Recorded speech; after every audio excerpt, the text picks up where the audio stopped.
আজকের ভিডিওর টপিক মাত্র 10 বার দুরূদ শরীফ পড়ুন, বদলে যেতে পারে আপনার জীবন। আসসালামু আলাইকুম ওয়া রাহমাতুল্লাহি ওয়া বারাকাতুহু। প্রিয় বন্ধুগণ, আপনি কি জানেন মাত্র 10 বার দুরূদ শরীফ পড়ার কারণে আল্লাহ আপনার উপর 100টি রহমত নাজিল করতে পারেন। একজন গুনাহগার ব্যক্তির জীবনও বদলে যেতে পারে এই ছোট্ট আমলে। আজকের ভিডিওতে জানবেন 10 বার দুরূদ শরীফ পড়ার এমন কিছু ফজিলত যা শুনলে আপনি আজ থেকেই এই আমল করা শুরু করবেন ইনশাআল্লাহ। আল্লাহ তাআলা সূরা আহজাবের 56 নম্বর আয়াতে বলেন, ইন্নাল্লাহা ওয়া মালাইকাতাহু ইউসাল্লুনা আলান নবী ইয়া আইয়ুহাল্লাযীনা আমানু সাল্লু আলাইহি ওয়া সাল্লিমু তাসলিমা। অর্থ, নিশ্চয় আল্লাহ ও তার ফেরেশতাগণ নবীর উপর দুরূদ পাঠ করেন।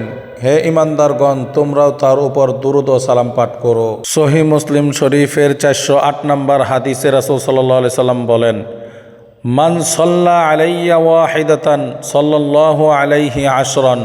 অর্থ, যে ব্যক্তি আমার উপর একবার দুরূদ পাঠ করে আল্লাহ তার উপর 10 বার রহমত নাজিল করেন। সুবহানাল্লাহ। হাদিস নাম্বার 2, তিরমিজি শরীফের 484 নম্বর হাদিসে রাসূল সাল্লাল্লাহু আলাইহি সাল্লাম বলেন, ইন্না আওলান নাসি বি ইয়াউমাল কিয়ামাতি আকসারুহুম আলাইয়া সালাতান।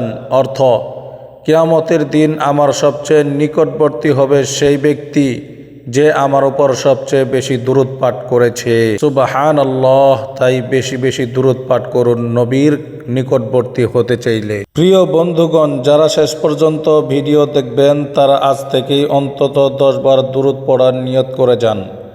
একজন মানুষ ছিল, জীবনে শুধু কষ্ট আর কষ্ট, দোয়া করত কিন্তু মন শান্ত হতো না। একদিন একজন আলেম তাকে বললেন, প্রতিদিন অন্তত 10 বার দুরূদ শরীফ পড়ুন। সে এই ছোট্ট এই আমল শুরু করলো। কয়েকদিন পর তার হৃদয়ে নেমে এলো অদ্ভুত প্রশান্তি। কারণ দুরূদ শরীফ শুধু শব্দ নয়, এটা রহমতের দরজা। দুরূদ শরীফের গুরুত্ব। প্রিয় ভাই ও বোনেরা, দুরূদ শরীফ এমন একটি আমল যা সরাসরি রাসূল সাল্লাল্লাহু আলাইহি ওয়াসাল্লামের সাথে আমাদের সম্পর্ক, আলহামদুলিল্লাহ, সম্পর্ক গড়ে দেয়। আল্লাহ নিজেই সূরা আহজাবের 56 নম্বর আয়াতে বলেছেন, ইন্নাল্লাহা ওয়া মালাইকাতাহু ইউসাল্লুনা আলান নবী ইয়া আইয়ুহাল্লাযীনা আমানু সাল্লু আলাইহি ওয়া সাল্লিমু তাসলিমা। নিশ্চয় আল্লাহ ও তার ফেরেশতাগণ নবীর উপর দুরূদ পাঠ করেন। হে ঈমানদারগণ, তোমরাও তার উপর দুরূদ ও সালাম পাঠ করো। একবার চিন্তা করে ভাবুন, যে আমল আল্লাহ নিজে করেন, ফেরেশতারা করেন, সেই আমল একজন বান্দা করলে কত বড় মর্যাদা পেতে পারে। 10 বার দুরূদ শরীফ পড়ার ফজিলত।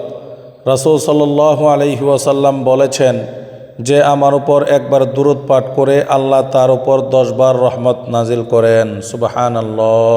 তাহলে 10 বার দুরূদ পড়লে সুবহানাল্লাহ কত রহমত নাজিল হতে পারে চিন্তা করে ভাবুন, একটু চিন্তা করুন। গুনাহ মাফ হয়, দোয়া কবুলের রাস্তা খুলে যায়, হৃদয়ে শান্তি আসে, বিপদ দূর হয়, রিজিকে বরকত আসে, রাসূল সাল্লাল্লাহু আলাইহি সাল্লামের নৈকট্য লাভ হয় দুরূদ শরীফ পড়ার মাধ্যমে। এক যুবক ছিল খুব হতাশ, চাকরি নেই, সংসারে অশান্তি, রাতে ঘুম হয় না। একদিন সে একটি ওয়াজে শুনল, প্রতিদিন 10 বার হলেও দুরূদ পড়ুন। সে ফজরের পর নিয়মিত পড়তে শুরু করলো, আল্লাহুম্মা সাল্লি আলা মুহাম্মাদ ওয়া আলা আলি মুহাম্মাদ। কিছুদিন পর সে বলল, আমার জীবন পুরো বদলে গেছে না, কিন্তু আমার হৃদয় বদলে গেছে, আমি এখন শান্তি পাই। প্রিয় দর্শক, সবচেয়ে বড় নিয়ামত হলো অন্তরের শান্তি। আপনারাও আজ থেকেই শুরু করুন, সকাল ও রাতে অন্তত 10 বার পড়ুন, আল্লাহুম্মা সাল্লি ওয়া সাল্লিম আলা নবিয়িনা মুহাম্মাদ। অর্থ, হে আল্লাহ, আমাদের নবী মুহাম্মদ সাল্লাল্লাহু আলাইহি ওয়াসাল্লামের উপর রহমত ও শান্তি বর্ষণ করুন। ভিডিওটি শেষ করার আগে কমেন্টে লিখুন সাল্লাল্লাহু আলাইহি ওয়াসাল্লাম। আর যদি আপনি রাসূল সাল্লাল্লাহু আলাইহি সাল্লামকে ভালোবাসেন তাহলে ভিডিওটি শেয়ার করুন। হয়তো আপনার শেয়ারের কারণে কেউ দুরূদের আমল শুরু করবে। চ্যানেল লাইট অফ দোয়াস সাবস্ক্রাইব করুন। ইসলামের হৃদয় ছোঁয়া ভিডিও পেতে আল্লাহ আমাদের সবাইকেই বেশি বেশি দুরূদ পড়ার তৌফিক দান করুন। আমিন।